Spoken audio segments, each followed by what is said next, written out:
Bonjour et bienvenue dans ce podcast pour découvrir ensemble comment switcher sa vie et plus particulièrement comment coopérer avec soi pour retrouver l'amour. Je t'invite à prendre un carnet, un stylo, de t'asseoir confortablement. Voilà, ça va être un processus en 7 étapes que tu pourras reproduire après dans ton quotidien, bien entendu.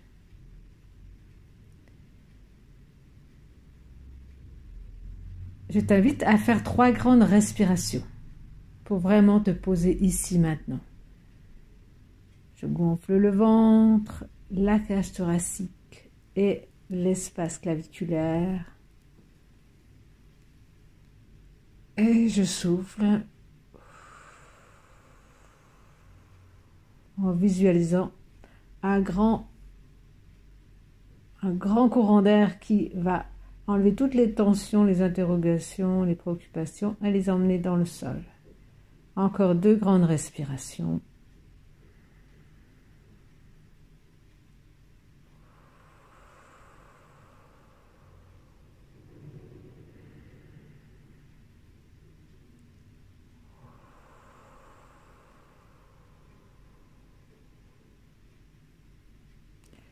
Retrouver l'amour, quelle question! Retrouver l'amour avec un A majuscule, c'est-à-dire notre état d'unité.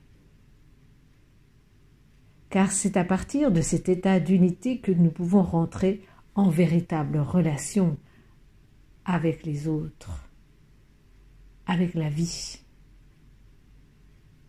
et que nous pouvons œuvrer ensemble. Alors comment retrouver cet état d'union intérieure, si ce n'est déjà en faisant un peu l'état des lieux? Pour ce faire, vous allez prendre chacune, donc tu vas prendre un fait qui est important et qui n'a pas forcément été facile. Voilà, nommez juste ce fait.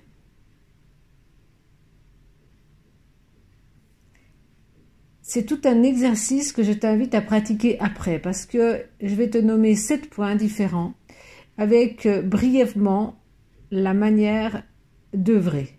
Après, ce sera à toi d'aller plus loin. Et bien sûr, je serai à ta disposition si tu veux soit avoir un rendez-vous en individuel, soit en savoir plus. N'hésite pas à laisser des petits messages sous la vidéo.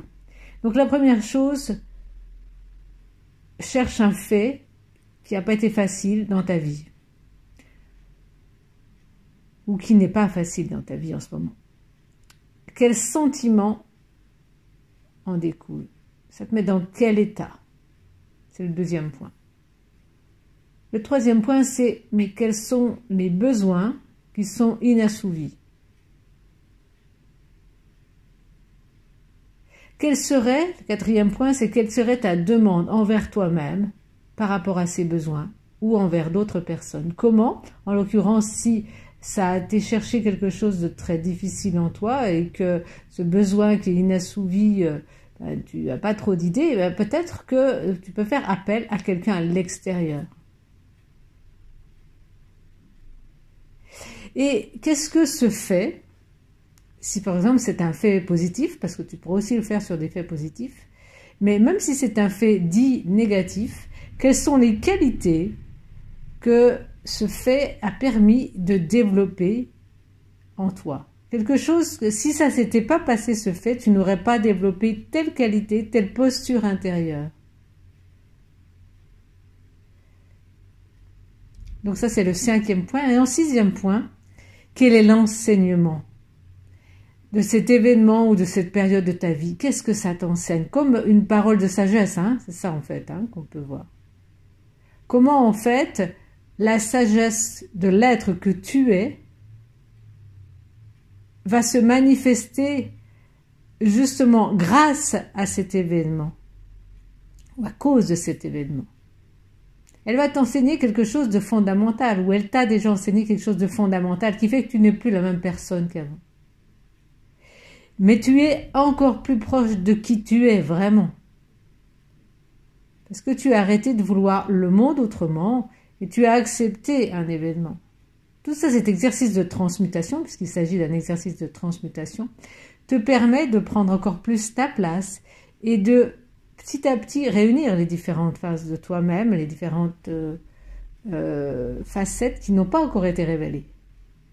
Et donc le 7e point, c'est quelle application globale ça a déjà fait naître ou ça peut faire naître. Donc je résume. 1. Les faits. 2. Les sentiments. 3. Les besoins. 4. Les demandes. 5. Les qualités. 6. Les enseignements. Et 7. Les applications dans ton quotidien. Voilà, je te souhaite un beau travail d'introspection. Alors, sachant que tu peux faire cet exercice de transmutation pour tous les faits, ceux qui n'ont pas encore été digérés, je pourrais dire, comme ceux qui sont déjà passés, et voir en quoi cette introspection te permet déjà de construire une relation à toi-même différente.